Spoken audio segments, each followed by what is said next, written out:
Hi hello അസ്സലാമു അലൈക്കും എല്ലാവർക്കും നമ്മുടെ കുഞ്ഞു ചാനലിലേക്ക് സ്വാഗതം. അപ്പോൾ എന്തൊക്കെയുണ്ട് വർത്താനം? എല്ലാവർക്കും സുഖമല്ലേ? അൽഹംദുലില്ലാ, നമുക്ക് ഇവിടെ സുഖം തന്നെയാണ് കേട്ടോ. ഇന്ന് എന്താണെന്ന് വെച്ചിട്ടുണ്ടെങ്കിൽ നമ്മളെ നാടൻ മത്തിയൊക്കെ ഇട്ടിട്ട് ഒരു കറിയാണ് കേട്ടോ. അപ്പോൾ ഞാനേക്ക് വാളൻപുളിയൊന്നുമല്ല ഉപയോഗിക്കുന്നത്, എന്ത് പുളിയാണെന്ന് കണ്ടോളിട്ടോ. അപ്പോൾ നിങ്ങൾ ഫസ്റ്റിൽ തന്നെ കണ്ടില്ലേ, ഇരുമ്പൻ പുളി, ആ പുളി ഇട്ടിട്ടാണ് കേട്ടോ മത്തിക്കറി ഉണ്ടാക്കുന്നത്. നല്ല ടേസ്റ്റാണ്. നമ്മൾ ഈ വാളൻപുളി ഇടുന്നതിലേറെ ടേസ്റ്റാണ് നമ്മളെ ഇരുമ്പൻ പുളി ഇട്ട് മത്തിക്കറി വെക്കുന്നത് കേട്ടോ. ഒരു പ്രത്യേക ടേസ്റ്റാണ്. അപ്പോൾ അതിക്കാണ് ഞാൻ ഇഞ്ചിയും വെളുത്തുള്ളിയൊക്കെ ചതച്ച് എടുക്കുന്നത് കേട്ടോ ആ കറി ഉണ്ടാക്കാൻ. അപ്പോൾ അടുപ്പത്ത് വേറെയുള്ള പണികളൊക്കെ നടക്കുന്നുണ്ട്. അപ്പോൾ ഞാൻ ഇത് ഗ്യാസുമ്മലാണ് ഈ കറി ഉണ്ടാക്കാൻ പോണത് കേട്ടോ. അപ്പോൾ ചതച്ചിട്ട് പെട്ടെന്ന് പോകുമല്ലോ, മത്തി വേഗം പോകുമല്ലോ. പിന്നെ ആ പുളിയും തന്നെ നമ്മൾ ഒരു തക്കാളിയൊക്കെ ഇടണേക്ക്, പുളിയും തക്കാളിയും പച്ചമുളകും ഇത് പെട്ടെന്ന് വെന്ത് കിട്ടും. പിന്നെ നമുക്ക് നമ്മളെ വാളൻപുളി ഇതിലേക്ക് ഇടുക. നല്ല പുളിയാണ് കേട്ടോ. അപ്പോൾ അത്രേ പുളി ഇട്ടിട്ടുള്ളൂ, ഇതന്നെ മതി. കാരണം ഒരു കുഞ്ഞിക്കുടുക്കയാണ്, ലേശം കറി അതിൽ കൊള്ളുള്ളൂ. കുറച്ച് മീനുള്ളൂ കേട്ടോ, ആകെ 8-10 മീനുള്ളൂ, ചെറിയ കുഞ്ഞമത്തി. അപ്പോൾ ഇട്ട് കടാൻ കറി ഉണ്ടാക്കണം. ഇപ്പോൾ നിങ്ങൾ കണ്ടില്ലേ, ഇതിൽ കിട്ട ചേരുവകളൊക്കെ നിങ്ങൾ കണ്ടില്ലേ, മുളകും പൊടി, മഞ്ഞൾപ്പൊടി, ഇഞ്ചി വെളുത്തുള്ളി ചതച്ചത്, ഉപ്പ്, ഈ തക്കാളി, ഇരുമ്പുളി, കരിവേപ്പിൻ്റെ പച്ചമുളക്, പിന്നെ കുറച്ച് പുളിവെള്ളം കൂടെ ഒഴിച്ചുട്ടോ ഞാൻ. കാരണം വാളൻപുളിൻ്റെ കുറച്ച് വെള്ളം കൂടെ ഒഴിച്ചു. നമ്മൾ നിറച്ച് പുളി ഇട്ടാൽ എന്താണെന്നറിയോ, കുടുക്കം കിട്ടുന്ന അറിയും. അപ്പോൾ കുറച്ച് വാളൻപുളിൻ്റെ വെള്ളം ഒഴിച്ചിട്ടോ. എന്നിട്ട് ഇത് വെന്തിട്ട് ആണ് നമ്മളെ കുഞ്ഞ മത്തികൾ ഇതിക്ക് ഇട്ട് കൊടുക്കാൻ പോയിട്ട്. അപ്പോൾ തന്നെ നല്ലൊരു സ്മെല്ല് വരുന്നുണ്ട് കേട്ടോ മീൻചാറിൻ്റെ. അപ്പോൾ അതാ നമ്മളെ മീൻചാറ് വെന്തിക്കണ്. അപ്പോൾ എന്തൊക്കെയുണ്ട് കൂട്ടുകാരെ വിശേഷം? നിങ്ങൾക്കൊക്കെ സുഖമല്ലേ? പിന്നെ ഇങ്ങനെയുള്ള കറികളും ഒക്കെ ഇതൊക്കെ എന്ന് പറഞ്ഞിട്ടുണ്ടെങ്കിൽ ഇപ്പോൾ തക്കാളി നമ്മളെ പെരയിലുണ്ടായത് തന്നെ കേട്ടോ. അപ്പോൾ 2 ഉള്ളതിന് അതെ പിന്നെ ഞാൻ പറിക്കണത് കാണിച്ചു തരാൻ. പിന്നെ കുറച്ച് കുഞ്ഞമത്തി പൊരിച്ചെടുക്കായിരുന്നു. ഇത് എമ്മിക്കുട്ടൻ ഉണ്ട് കേട്ടോ ഇവിടെ. അപ്പോൾ എമ്മിക്കുട്ടന് ഉണ്ടായപ്പോൾ പൊരിച്ച മീനാണ് ഇട്ടത്. കാരണം പിന്നെ ഓന് മഞ്ഞൾ ഉപ്പിട്ടിട്ടാണ് പൊരിക്കുന്നത്. മുളക് കൊടുക്കായിട്ടൊന്നുമല്ല, നമ്മൾ കണ്ടമാനം ഇപ്പം തന്നെ ചെറുപ്പത്തിൽ നല്ലോണം മുളക് തീറ്റുണ്ടല്ലോ എഴുതിയിട്ട് അവന് എരിവും പുളിയൊക്കെ കഴിക്കും കേട്ടോ. അപ്പോൾ ഓൻ അങ്ങനെ പൊരിക്കാൻ വിചാരിച്ചു കുറച്ച് കുഞ്ഞമത്തി. കണ്ടോ, അപ്പോൾ നമ്മളെ പുളികളൊക്കെ വെന്തിട്ടുണ്ട്. ഇനി നമ്മളെ മത്തിക്കുട്ടന്മാരതി കണ്ടിട്ടാൽ നമ്മളെ മത്തിച്ചാറ് റെഡിയാകും. പുളിവെള്ളം ചില ആൾക്കാർക്ക് ഇതിൽ നാളികേരമൊക്കെ അരക്കണം, അല്ലെങ്കിൽ ടേസ്റ്റ് ഉണ്ടാവില്ല. പക്ഷെ നമുക്ക് ഇവിടെ നാളികേരം അരച്ചാലും ടേസ്റ്റ് തന്നെ കേട്ടോ. നാളികേരം അരക്കുമ്പോൾ 2 മണി പെരുംജീരകവും ഒക്കെ ഇട്ടിട്ട്. ഇപ്പോൾ ഈ ഒഴിച്ചത് എന്താണെന്നറിയാം, വെളിച്ചെണ്ണ. ഇവിടെ നല്ല തണുപ്പാണ് കേട്ടോ. അപ്പോൾ ഇത് നമുക്ക് തൂമിക്കുകയോ കരിക്കുകയോ വാട്ടുകയോ ഒന്നും ചെയ്തിട്ടില്ല. ഈ വെളിച്ചെണ്ണ 1 ടീസ്പൂണ് ഇതിലേക്ക് കുഞ്ഞ് ചെറിയത് ഒരു സ്പൂൺ ഒഴിച്ചിട്ട് തിളച്ച് മത്തി വാങ്ങിയാണ് വെക്കുക. കുറച്ച് കരിവേപ്പിലയും കൂടി ഇടുക, ഉപ്പും പാകാക്കുക. അപ്പോൾ നമ്മളെ മത്തിക്കറി റെഡിയായി. അപ്പോൾ എന്താ പറയുക, പിന്നെ ഇത് ഇങ്ങനെ ഒരു ടേസ്റ്റ്. ഇനി ഇതിൽ നാളികേരം അരക്കണമെങ്കിൽ എന്ത് ചെയ്യണം, 2 മണി പെരുംജീരകവും ഒരു ചെറുള്ളിപ്പണയും നാളികേരമൊക്കെ ഇട്ടുണ്ട് നാളികേരം അരച്ചാൽ നമ്മളെ മീൻചാറ് അങ്ങനെയുള്ളൊരു ടേസ്റ്റൊക്കെ എത്തിട്ടോ.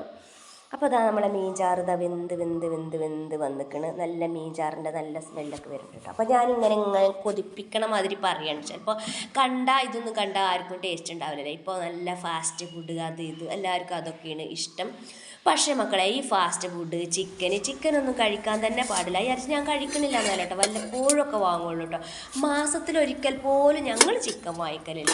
ആരും വിശ്വസിക്കൂല. മോളും എമ്മിക്കുട്ടന് വരുമ്പോൾ എന്തെങ്കിലും കുട്ടികൾക്ക് വാങ്ങണ്ടെന്ന് വിചാരിച്ചിട്ട് വാങ്ങും. കഴിയണത് ഞങ്ങൾ നാടൻ കോഴി, ഗ്രോയിലർ കോഴി വാങ്ങാതെ നാടൻ കോഴി അല്ലാതെ ഗിരിരാജ കോഴിയൊക്കെ വാങ്ങാൻ ശ്രമിക്കും. ഇങ്ങനെയുള്ള ഗ്രോയിലർ കോഴി വാങ്ങൂല കേട്ടോ. പിന്നെ അതാ നമ്മൾ ഷീയപ്പാണ് ചുടുന്നത്. കുറച്ച് ഓട്ടട ഉണ്ടാക്കണം, ഷീയപ്പം ചുടണം. അനിയത്തി കുട്ടികളൊക്കെ ഉണ്ട് ഇവിടെ. ഇപ്പോൾ സ്കൂളില്ലാത്തതുകൊണ്ട് കുട്ടികൾ ഇവിടെ ഉണ്ടല്ലോ, വലിയ അനിയത്തിയും കുട്ടികൾ കേട്ടോ. അപ്പോൾ കുറച്ച് എന്താ പറയുക, പൂവട, ഞങ്ങൾ പൂവട എന്ന് പറയും. ശർക്കരയും തേങ്ങയൊക്കെ ഇട്ടിട്ട് പൂവട ഉണ്ടാക്കണം. അതിലിടയ്ക്ക് ചോറും എന്തും അപ്പം ചുടുന്നുണ്ട്. എല്ലാ പണിയും തകൃതിയും നടക്കുന്നുണ്ട്. എനിക്കൊരു കാര്യമുണ്ട്, അംഗനവാടി ഉണ്ടെങ്കിലും വർക്ക് ഉണ്ടെങ്കിലും ഇല്ലെങ്കിലും നമ്മൾ എടുക്കേണ്ട പണി രാവിലെ എടുത്ത് തീർക്കുക. അപ്പോൾ പിന്നെ നമുക്കൊന്നും ആ ഒരു ബുദ്ധിമുട്ടുണ്ടാവില്ല. മറ്റേ വൈകുന്നേരം വരെ നമ്മളെ പെരയിൽ നമുക്ക് പണിയേക്കാരം ഒരു ഒഴിവ് അറിയണേ നമുക്ക് ഉണ്ടാവില്ല കേട്ടോ. അപ്പോൾ നമ്മൾ പെട്ടെന്ന് പണി എടുത്ത് തീർക്കുകയാണെങ്കിൽ അതാണ് നല്ലത്. അതല്ല ചായ ഉണ്ടാക്കി കുടിച്ച് പിന്നെ അത് കുറേ നേരം പാത്രം മോറാതെ ഇട്ട് പിന്നെ കുറച്ചായിട്ട് ഉച്ചയാകുമ്പോഴത്തേന് നോക്കി പിന്നെ 2 മണിയാകുമ്പോൾ കുളിച്ച് തിരുമ്പി തുടച്ച് അടിച്ച്, അപ്പോൾ അങ്ങനെയൊക്കെ നമുക്ക് ടൈം അങ്ങനെ വേസ്റ്റാണ്. ഇതിപ്പോൾ ഒരു 2 മണിക്കൂർ രാവിലെ മുതൽ നമ്മളിങ്ങോട്ട് അടുക്കളയിൽ തകൃതിയിൽ ചായയും കടിയും ചോറും കൂട്ടാനും നമ്മൾ അതിലിടയ്ക്ക് അടിക്കലും വാരലും തുടക്കലും പണീൻ്റെ ഇടയിലെല്ലാം കഴിയുകയും ചെയ്യും. നമുക്ക് റാഹത്തായിട്ട് ഒരുപാട് സമയം കിട്ടുകയും ചെയ്യും. പിന്നെ ഇപ്പോൾ ഇതൊക്കെയും കഴിഞ്ഞിട്ടാണ് ഞാൻ ബാലവാടിക്ക് പോവുക. അപ്പോൾ ബാലവാടിക്ക് പോകുമ്പോൾ എൻ്റെ സമയം എപ്പോഴാണ്, 8:30 മണിക്ക് വീട്ടിൽ നിന്ന് ഇറങ്ങണം. ഏറിപ്പോയാൽ 8:45 ഞാൻ വീട്ടിൽ നിന്ന് ഇറങ്ങും. അവിടെ അംഗൻവാടി ചെന്ന് കുറച്ച് നേരം ഇരുന്നാൽ അവിടെ 9:30ക്കാണ് തുറക്കേണ്ടത്. എന്നാലും ഇവിടുന്ന് എനിക്ക് 10-15 മിനിറ്റേ ഉള്ളൂ അംഗൻവാടിക്ക് കേട്ടോ. ഞാൻ സ്കൂട്ടിമ്മലല്ലേ പോവുക. അപ്പോൾ എനിക്കെന്താ ആ നേരത്ത് പോയാൽ മതി. പക്ഷെ ഞാൻ അങ്ങനെയല്ല. നമ്മൾ ഏതൊരു ജോലിയാണെങ്കിലും നമ്മൾ എന്നും കുറച്ച് നേരത്തെ എത്തുക. അതാണ് നമ്മളെ ഏറ്റവും നമുക്ക് വേണ്ട ഒരു ക്വാളിറ്റി എന്ന് പറയുന്നത് കേട്ടോ. നമ്മൾ ഏത് ജോലിയാണെങ്കിലും ഒരു അരമണിക്കൂറെങ്കിലും നേരത്തെ എത്തുകയാണെങ്കിൽ നമുക്ക് അവിടെയൊക്കെ ഒന്ന് സെറ്റപ്പായി ഒക്കെ ഒന്ന് റെഡിയായി വരാം. അപ്പോൾ നമ്മൾ ഈ പണിയൊക്കെ കഴിഞ്ഞിട്ട് വേണം പോകാൻ. ഇപ്പോൾ മോൾട്ടി ഇവിടെ വന്നാലോ ഒക്കെ ഒരു പണി ഇവിടെ ഉണ്ടാവില്ല. അവർ ഇട്ട ഡ്രസ്സ് അലക്കി കുളിക്കുക, അല്ലാത്തത് ഡ്രസ്സ് അലക്കലും ഒക്കെ കഴിയും. അപ്പോൾ എന്നാൽ കുറച്ച് ഓട്ടടയും കൂടി ഉണ്ടാക്കാൻ വിചാരിച്ചു. അത് ദോഷം ഉണ്ടാവില്ല. പിന്നെ എൻ്റെ മോളും അല്ലാതെ ചോറ് കഴിക്കൂല കേട്ടോ. ഒക്കെ ഇങ്ങനെ ചായൻ്റെ കടി കാര്യങ്ങളൊക്കെയാണ് ഇഷ്ടം. അപ്പോൾ ഞാൻ പറഞ്ഞല്ലോ ഓളുണ്ടായപ്പോൾ എടുത്തൊരു വീഡിയോ ആണിതെന്ന്. അപ്പോൾ ഓൾക്ക് ഇങ്ങനെ ചായൻ്റെ കടിയൊക്കെ ഉണ്ടെങ്കിൽ അതാണ് ഓൾ കഴിക്കുക. ചോറും അല്ലാതെ കഴിക്കൂല. അപ്പോൾ എന്നാൽ കുറച്ച് ഓട്ടടൻ്റെ മാവ് ഉണ്ടായിരുന്നു. ഈ ഓട്ടട ഇപ്പം എന്താണെന്നറിയാം, ഇടിച്ച് പൊടിച്ച് തരിച്ച് ചുട്ട ഓട്ടടയാണ് കേട്ടോ. നല്ല ടേസ്റ്റാണ്, നല്ല ടേസ്റ്റാണിത് ഇങ്ങനെ കഴിക്കാൻ. നാളികേരം കൂട്ടി അരച്ചതാണ് കേട്ടോ. നാളികേരം ചിരകി ഇട്ടിട്ടില്ല. കുറച്ച് ഞാൻ പിന്നെ ചോളാണ്ടിപ്പൊടിയും കൂടി ഓട്ടടയിൽ ഇട്ടിക്കണം കേട്ടോ. 2 ടീസ്പൂൺ ചോളാണ്ടിപ്പൊടി ഇട്ടിക്കണം. കാരണം ചോളാണ്ടി എന്ന് പറഞ്ഞാൽ നല്ല സാധനമല്ലേ. അപ്പോൾ നമ്മൾ ചോളാണ്ടി മാത്രമായിട്ട് അപ്പം ചുട്ടോ പുട്ടി ചുട്ടോ കഴിക്കൂല, അതൊരു ചോവയാണ്. അപ്പോൾ ഓട്ടടൻ്റെ ഒരു കളർ എന്ന് പറയുന്നത് ഇങ്ങനെ ആവാൻ കാരണം നമ്മൾ ചോളാണ്ടിപ്പൊടി കൂട്ടിയതുകൊണ്ടാണ് കേട്ടോ. അപ്പോൾ അതാ ഈ ഓട്ടടയും തന്നെ, ഓട്ടട ആകെ 3-4 ഉള്ളൂ ചുടാൻ, കുറച്ച് മാവുള്ളൂ കണ്ടോ. നമ്മൾ ഓട്ടട ഏത് പൊടിയിട്ട് ചുട്ടാലും നമ്മൾ ഓട്ടട അങ്ങനെ തന്നെ കാരണം സൂപ്പറാവും കേട്ടോ. അപ്പോൾ എല്ലാവരും ചോദിക്കുന്നുണ്ട് പുതിയ പെരയ്ക്ക് പോയില്ലേ, എപ്പോഴും നമ്മൾ ഷെഡിലാണോ? ഇവിടെ ഈ ഒരൊറ്റ അടുപ്പേ ഉള്ളൂ, ഈ ഒരു സിങ്കും ഇതിലിങ്ങനെ മുട്ടി തിരിയാണ്. അപ്പോൾ നമുക്ക് പോകാനൊക്കെ ആഗ്രഹമുണ്ട് വേഗം പെരയ്ക്ക്. ഇപ്പോൾ ഞാൻ കണ്ടോ അമ്മിമ്മ പോയിട്ട് തന്നെയാണ് നാളികേരം അരച്ച. ആരപ്പോൾ വീഡിയോ എടുത്ത് തരാൻ ആരുമില്ല. ആ അരച്ച് കഴിഞ്ഞാൽ ആ പാത്രത്തിൽ നിന്ന് വേറൊരു പാത്രത്തേക്ക് മാറ്റി വെക്കുക, അടച്ച് വെക്കുക, എന്നിട്ട് ഈ പാത്രം കഴുകി വെക്കുക.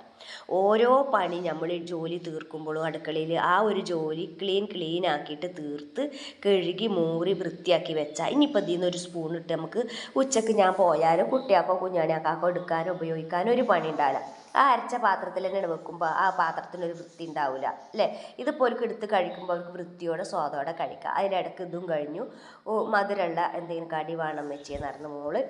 അപ്പോൾ പൂവട ഉണ്ടാക്കാൻ വിചാരിച്ചു. എമിക്കൂട്ടിനും ഇഷ്ടമാണ്. അപ്പോൾ ചക്കരയും തേങ്ങയൊക്കെ നിറച്ച് ഇതിലും ഞാനൊരു ടീസ്പൂൺ പിന്നെ ചോളാണ്ടിപ്പൊടി ഇട്ടിക്കണം കേട്ടോ. പിന്നെ ഗോതമ്പ് പൊടി കൊണ്ടാണ് കേട്ടോ ഇത് ഉണ്ടാക്കണത്. അപ്പോൾ അതാ ഇങ്ങനെയും ചുട്ട് നമ്മൾ കുട്ടികൾ വരുമ്പോഴാണ് ഇങ്ങനെയൊക്കെ ഉണ്ടാക്കുക. കുറച്ച് നല്ലോണം നാളികേരം ഇട്ടിക്കണം, കുറച്ച് ശർക്കരയും ഗോതമ്പ് പൊടിയാണ് കൂടുതലും. 2 ടീസ്പൂൺ ചോളാണ്ടിപ്പൊടി ഇട്ടിട്ടുള്ളൂ. കാരണം ചോളാണ്ടിപ്പൊടിയൊക്കെ അതിൽ കൂട്ടുന്നത് നല്ലതാണ്. ഞാൻ പറഞ്ഞല്ലോ ചോളാണ്ടിപ്പൊടി മാത്രമാകുമ്പോൾ നമ്മളെ കൊണ്ട് കഴിക്കാൻ കഴിയില്ല. അപ്പോൾ അതാ ഇത് ഇങ്ങനെ വേവിക്കുകയും ചെയ്യുക. അടുപ്പത്ത് വെച്ചിട്ട് ഗ്യാസ് വെച്ചിട്ടും വേവിക്കുക, അടുപ്പത്ത് വെച്ചിട്ടും വേവിക്കുക. അപ്പോൾ ഞാൻ ഒരു അടുപ്പിൽ എന്താ പറയുക അടുപ്പത്ത് ഒരു പാത്രത്തിൽ വെച്ചിക്കണ്, ഗ്യാസും വരും വെച്ചിക്കണം കേട്ടോ. കാരണം എന്താണെന്ന് അറിയോ, എൻ്റെ അനിയത്തി കുട്ടികളൊക്കെ ഇവിടെ ഉണ്ടല്ലോ. അപ്പോൾ അവർക്കൊക്കെ ഇതിപ്പോൾ ഒരു 3 4 5 ഒക്കെ കഴിക്കും ചെറിയതായതുകൊണ്ട്. അപ്പോൾ 2 അടുപ്പത്തായാലുള്ളൂ വെന്ത് കിട്ടുക. അപ്പോൾ ഒരു പഴയ കുക്കറിൽ ഗ്യാസിൽ വെച്ചു, ഒരു മൺകുടുക്കിയിൽ അകത്ത് അടുപ്പത്തും വെച്ചു കേട്ടോ. അപ്പോൾ അത് ഓരോന്ന് ചുട്ട് വെന്ത് നല്ല ടേസ്റ്റ് ഉണ്ട് എന്ന് തോന്നുന്നു. നല്ല ടേസ്റ്റ് ഉണ്ട് തോന്നുന്നല്ല, നല്ല ടേസ്റ്റ് ഉണ്ട്. പിന്നെ കിഴങ്ങ് പൊരിക്കണം. കുട്ടികൾക്കൊക്കെ പൊരികൾ നല്ല ഇഷ്ടമല്ലേ. ഞാൻ കിഴങ്ങൊക്കെ പൊരിച്ച് കൊടുക്കും. കിഴങ്ങ് കറിയിലിട്ടാൽ അത്ര തന്നെ ഇഷ്ടമല്ല കേട്ടോ. ഇങ്ങനെ പൊരിച്ച് കൊടുത്താലാണ് കിഴങ്ങ് ഇഷ്ടം. കിഴങ്ങിൽ പൊരിയിലല്ല നമ്മൾ കോഴിയിൽ ചിക്കനിൽ മീനിലൊക്കെ പൊരിക്കണമല്ല മസാല ഇട്ടും കിഴങ്ങ് പൊരിച്ചാൽ ഒരു ബിരിയാണി പൊരിച്ചാൽ അത് ടേസ്റ്റാണ്. അപ്പോൾ അത് പൊരിക്കണതൊന്നും ഞാൻ ചെയ്യണില്ല. എന്തൊക്കെ റെസിപ്പികളൊക്കെ പറയണം കാണിക്കണേ ഉള്ളേ. അങ്ങനെ ഇതൊക്കെ തന്നെയുള്ളൂ ഇന്നത്തെ വീഡിയോ. അപ്പോൾ വീഡിയോ ഇഷ്ടമാണെങ്കിൽ മറക്കാതെ ലൈക്ക് ചെയ്യുക. പുതിയ കൂട്ടുകാരെങ്കിലും കാണുന്നുണ്ടെങ്കിൽ സബ്സ്ക്രൈബ് ചെയ്യുക, അതുപോലെ ഷെയർ ചെയ്യുക. അപ്പോൾ ഇതുപോലുള്ള വീഡിയോസുകളൊക്കെ ആയിട്ട് ഞാൻ ഇനിയും വരും. തടുപിടിന്ന് വീഡിയോ എടുക്കുകയാണ്. അംഗൻവാടിക്ക് പോകുന്നതിൻ്റെ മുന്നേ പെട്ടെന്ന് എടുക്കുകയാണ് കേട്ടോ കൂട്ടുകാരെ. അപ്പോൾ എന്തെങ്കിലും കുറ്റങ്ങൾ ഉണ്ടെങ്കിൽ നിങ്ങൾ ക്ഷമിക്കുക. നിങ്ങളുടെ അഭിപ്രായങ്ങളും നിർദ്ദേശങ്ങളും കമൻറ്റിലൂടെ അറിയിക്കുക. വേറെ വീഡിയോയുമായി വരുന്നത് വരെ എല്ലാവർക്കും ടാറ്റാ.